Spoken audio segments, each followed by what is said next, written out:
এই যে বড় বউ, ওকে নিয়ে পিরিত করলেই চলবে? এদিকে টেবিলের উপর যে এটো বাসনগুলো পড়ে রয়েছে সেগুলো মাজা কষা করবে কে? হ্যাঁ, কটা ঝি চাকর আছে? যাচ্ছি মা। চলো না দিদি, আমি তোমার সঙ্গে হাতে হাতে কাজ করি। ও বাবা, কি পিরিত রে! দেখবো দেখবো কত কাজ করতে পারো। দেখি তোমার বাবা মা কি গয়না পরিয়ে শ্বশুর বাড়ি পাঠিয়েছে। হ্যাঁ? গলার ওই দুটো সোনার না ইমিটেশন? আমার মা বাবা নেই, ছেলেবেলাতেই মারা গেছেন। আমি মামার কাছেই মানুষ। ও, মা বাবাকে খেয়ে বসে আছো? ধন্যি মেয়ে। এখানে এসে আবার তো নতুন করে মা পেলাম। ও বাবা, কি কাব্য মারা কথা রে বাবা! শিখে নাও মেজো বউ, শিখে নাও। আমার বাবা ওসব ন্যাকামি আসে না। নাও, খোলো দেখি হাতটা। দেখি দেখি দেখি দেখি, ছোট বউয়ের মুখখানা দেখি। তোকে আবার কে খবর দিল? বাহ, রন্টুর বউ ভাতে যাবো বলে তৈরি হচ্ছে, হঠাৎ তনু গিয়ে বলল। তা মা, তোমার ছোট বউয়ের মুখখানা তো বেশ। এই দেখ তো, ওর গলার হারটা সোনার না ইমিটেশন? আমার তো মনে হয় ইমিটেশন। মা দেখেছেন আমার বিয়ের হারটা এখনো কেমন চকচক করছে? এটা তো মনে হচ্ছে না, কেমন যেন মেয়ের মেরে। এটা আমার মায়ের গয়না, মা মারা যাবার সময় মামার হাতে দিয়ে গিয়েছিলেন। এই সুটকেসে আরো আছে। দেখি দেখি দেখি, সরো সরো সরো না, বাপের বাড়ি থেকে কি আনলে দেখি।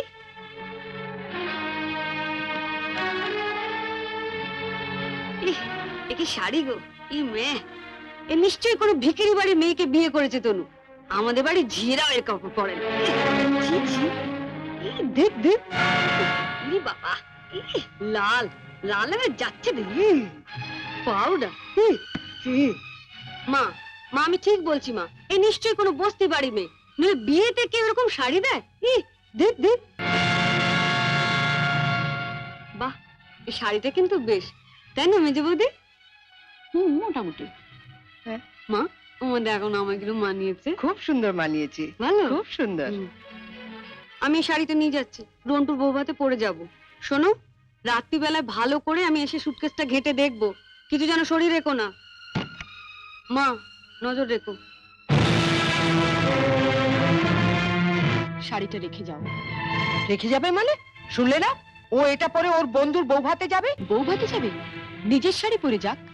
বড়লোক বাড়ি বউ ভিকিরি মেয়ের শাড়ি ধরে টানাটানি করছে কেন? ও মা, মেয়ের কি চোপা গো! আসতে না আসতে।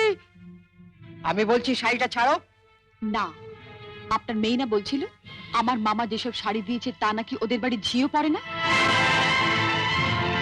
তামা, আপনি আপনার মেয়ের বিয়েতে এমন একটা শাড়িও দিতে পারেননি যেটা পরে রন্টুর বউ ভাতে যেতে পারে? আপনি তো দেখছি মা আমার মামার চেয়ে বেশি বিকিরি। কি কি বললে তুমি আমার মাকে? বুকে খুব বাজলো না? ঠিক আমার বুকেও এমনি করে বেজেছিল যখন তুমি আমার পিতৃতুল্য মামাকে বিক্রি বলেছিলে। চুপ কর ছোট। না, তুমি তো যত নষ্টের গোড়া। ও আসার সঙ্গে সঙ্গে 7 তাড়াতাড়ি কেন নিজের ঘরে নিয়ে এলে এবার বুঝতে পারছি। এর মধ্যে ওর কানে বিষ ঢেলে দিলে। দিদি কোথায় বিষ পাবে যে ঢালবে? আপনি আর আপনার মেয়ে তো বিষের জমিদারি নিয়ে রেখে দিয়েছেন। ছোট, শাড়িটা দিয়ে দে। না, আমার মামা খুব গরিব, বিয়েতে আমাকে ভালো শাড়ি না দিতে পারলেও এই শাড়িটা অনেক কষ্টে কিনে দিয়ে বলেছিলেন বাড়ির যিনি গুরুজন তার পায়ে দিয়ে প্রণাম করো।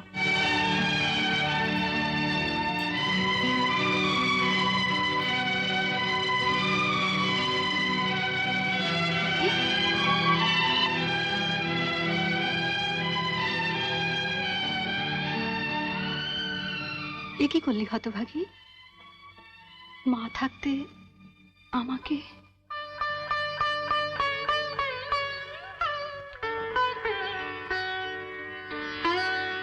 ছোটবেলায় মাকে হারিয়েছি, কত আশা নিয়ে বাড়িতে এসেছিলাম, নতুন করে আবার মাকে পাবো। কিন্তু বড়দি, ওনার যা মূর্তি দেখলাম এ তো মায়ের মূর্তি নয়। শাড়ি দিয়ে প্রণাম করলে আমার মরা মায়ের হাতটা কষ্ট পাবে। শুনলে মেজে বৌদি, শুনলে? যত বড় মুখ না তত বড় কথা। ঠিক আছে, রন্টুর বৌভাত থেকে আসে, তারপর তোমার হচ্ছে। দাঁড়াও, যাবার আগে ছুঁড়ে ছুঁড়ে যে শাড়িগুলো ফেললে সেগুলো সুটকেসে তুলে দিয়ে যাও। তুমি বড়লোক বাড়ির বউ, তোমার বাড়িতে 10-20টা ঝি থাকতে পারে, কিন্তু এই বাড়িতে তো ঝি নেই, তাই কাজটা তোমাকেই করে যেতে হবে। কি হলো, তোলো। ছেড়ে দে ছোট। তুমি চুপ কর বড়দি। রন্টুর বউ ভাতে যেতে গেলে কিন্তু এই কাজটা করে দিয়ে যেতে হবে ঠাকুরজি। আমার বাড়িতে? মা, কি ডাকাত মেয়ে রে বাবা। যাই, ওনাকে বলি গিয়ে যায়। তুমি কোথায় যাচ্ছ? শাড়িগুলো তোলো। মেজো বৌদি, ও বড় বৌদি, ছাড়। ছেড়ে দে ছোট, ছেড়ে দে, নইলে কিন্তু রন্টুর বউ ভাতে যেতে দেবো না। তোলো।